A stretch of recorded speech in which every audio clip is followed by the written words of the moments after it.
매일 성경 묵상을 돕는 해설 가이드입니다. 안녕하세요. 묵상 코치입니다. 함께 읽고 나눌 말씀은 욥기 16장 1절에서 17절까지 말씀입니다. 하나님의 위로를 하찮은 것으로 여긴다는 엘리바스의 비난에 욥은 그들의 위로가 고통을 더할 뿐이라고 반박합니다.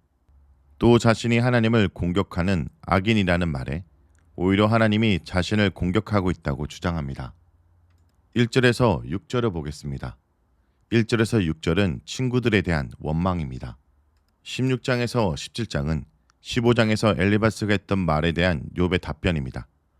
욥은 엘리바스의 말을 다 들은 뒤 엘리바스에 대해 재난을 주는 위로자라고 표현하였습니다.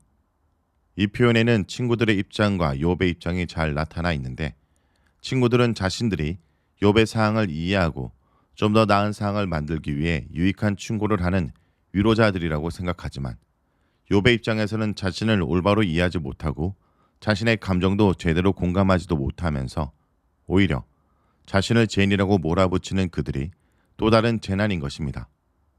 또한 욥은 엘리바스가 자신의 말을 헛된 지식이라고 한 표현을 그대로 사용하여 엘리바스의 말에 헛된 말이라고 반박합니다.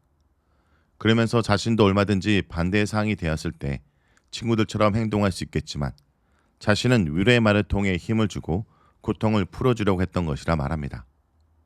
즉 자신에게 지금 가장 필요한 것은 잘잘못을 따지는 것이 아니라 자신의 말을 들어주고 공감해주고 위로해주는 것이라고 항변합니다. 4절에서 머리를 흔드는 행동은 동정애, 애도와 조롱 등을 할 때 하는 행동이며 여기에는 이중적으로 사용되었습니다. 자신도 동정의 뜻으로 머리를 흔들 수 있지만 지금 자신은 친구들의 그런 행동이 조롱으로 보인다는 것입니다. 6절에서 욥은 말을 하는 것이나 침묵하는 것 모두 자신의 고난을 조금도 줄이지 못한다고 고백하지만 결국 말하는 편을 선택합니다. 침묵으로 참는 것만이 능사가 아니라는 것을 보여줍니다. 욥은 말을 통해 자신의 심정을 하소연하며 친구의 공감과 하나님의 관심을 끌려고 하는 것입니다. 다음은 7절에서 17절을 보겠습니다. 7절에서 17절은 하나님이 자신을 치심에 대한 내용입니다. 여기서 욥은 자신의 재앙이 하나님으로부터 왔다는 생각을 하며 자신을 치시는 하나님의 모습을 세 가지 모습으로 표현하고 있습니다. 7절에서 8절에는 욥은 하나님께서 자신을 악하고 병들게 하시고 자신의 가정만이 아니라 자신이 속한 모든 공동체를 파괴하셨다고 말합니다. 아들들이 죽고 아내가 떠남으로써 가정이 파괴되었을 뿐 아니라 자신을 지지하고 존경해주던 친구들마저 이제는 자신을 악인이라고 규정하며 비난하고 정죄하고 있기 때문입니다. 욥이 겪는 이런 상황은 현재에도 빈번하게 일어납니다.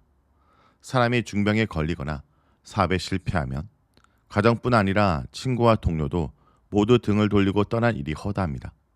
그리고 이렇게 병들고 실패하여 아무런 기력이 없는 상태를 보고 사람들은 죄가 있어 하나님께 벌을 받은 증거라고 이야기합니다. 즉 이것은 의인은 복을 받고 죄인은 벌을 받는다는 것을 기계적으로 적용하여 현상적으로 부유하면 의인이고 병들고 실패하면 벌을 받는 것이라고 판단한 친구들에 대한 비판입니다. 9절에서 11절은 욥에 대한 하나님의 공격이 더 심해져서 마치 사자나 늑대가 먹이를 공격하는 것처럼 혹은 원수를 대하듯 욥을 대한다고 말합니다. 하나님께서 욥을 노려보시는 것을 사자가 먹잇감을 죽이려고 보는 것과 연결시키므로 욥의 두려움을 더 생생하게 표현하고 있습니다. 그리고 10절은 인간 대적자들을 묘사합니다. 입을 크게 벌린다라는 표현은 입을 활짝 벌리고 웃는 모습으로 조롱을 표현합니다. 이 대적자들은 조롱하고 비난하며 욥을 대적하기 위해 모여들고 있습니다. 그리고 하나님께서는 이런 원수들과 악인들에게 자신을 넘겨주신 것입니다. 즉 하나님과 원수들이 모두 욥의 공격자들인 것입니다. 9절에서 노려보시던 하나님께서 이제 직접 욥과 전쟁을 하시는 것으로 표현합니다. 욥은 자신이 당한 재난이 하나님의 잔인한 공격 때문이라고 말합니다. 12절에서 하나님을 욥을 박살내는 용사로, 그리고 13절에서는 욥 자신에게 화살을 아낌없이 쏘아대시는 궁수로 표현하고 있습니다. 구약에서 콩팥은 가장 예민하고 중요한 부분이며 정서와 감정이 자리하는 부분으로 하나님께서 욥의 육체뿐 아니라 감정까지도 공격하셔서 깊은 절망과 공포와 분노 등으로 매우 힘든 상황임을 말하고 있습니다. 그리고 쓸개는 쓸개집을 의미하는데 이 단어는 쓰다라는 뜻의 마라와 같은 어원입니다. 그리고 쓴 것은 고통을 의미하기도 합니다. 그래서 룻기 1장 20절에서 남편과 아들 둘을 잃고 빈털터리로 돌아온 나오미가 자신의 이름을 기쁨인 나오미로 부르지 말고 마라라고 부르라고 합니다. 따라서 쓸개집이 땅에 쏟아진다라는 것은 상징적으로 모든 고통을 쏟아내고 있는 상황을 표현한 것입니다. 이렇게 하나님께서는 욥이 완전히 쓰러질 때까지 계속 공격하고 또 공격하신다고 말합니다. 욥은 지금 자신에게 닥친 계속되는 고난을 하나님의 끝없는 공격으로 해석하고 있습니다. 14절의 용사이신 하나님은 원래 구약에서 자기 백성을 구원하시기 위해 오시는 하나님을 표현할 때 사용되는 호칭인데 여기서는 역설적으로 자기 백성을 치기 위해 오시는 하나님으로 표현합니다. 그리고 달려들다라는 표현은 엘리바스가 욥기 15장 26절에서 악인으로 표현된 욥이 하나님께 싸우자 달려들고 있다라고 표현했을 때와 같은 단어입니다. 욥은 이렇게 같은 단어를 사용하여 지금 자신이 하나님을 대적하여 달려드는 것이 아니라 하나님께서 자신을 공격하시며 달려드는 것이라고 항변합니다.